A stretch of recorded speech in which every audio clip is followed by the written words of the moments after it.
Les techniques d'enquête et de poursuite relatives au détournement des deniers publics, de corruption et de grand trafic est largement évoqué au cours de cet atelier de formation au tribunal spécial de Libreville. Atelier qui a d'ailleurs connu son épilogue en présence de Filika Biyongo-Kambila et Gérard Magnania. Ils sont désormais prêts à juger les criminels en col blanc. Ce sont ces magistrats affectés au tribunal spécial de lutte contre la délinquance financière et économique.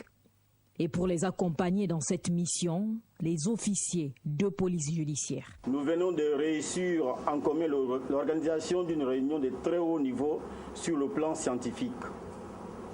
La richesse des contributions, leur complémentarité malgré leur grande diversité, leur attachement à la question pratique de la méthodologie de l'enquête ont été patents tout au long de ces 5 jours.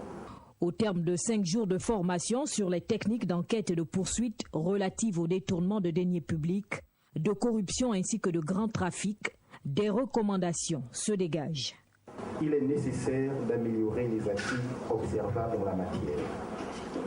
Mettre en place une politique de protection des dénonciateurs et une commission administrative ad hoc du traitement des dénonciations.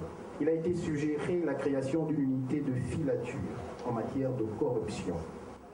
Des propositions qui remonteront à qui de droit, affirme l'inspecteur général adjoint des services judiciaires.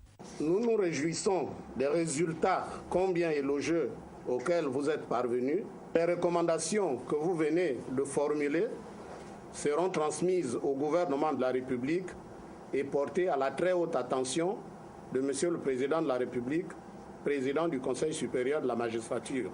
Ce nouveau tribunal chargé de la répression de la délinquance économique et financière, créé le 24 août dernier par le Conseil supérieur de la magistrature, attendu du pied du mur pour être à son tour jugé. Tel est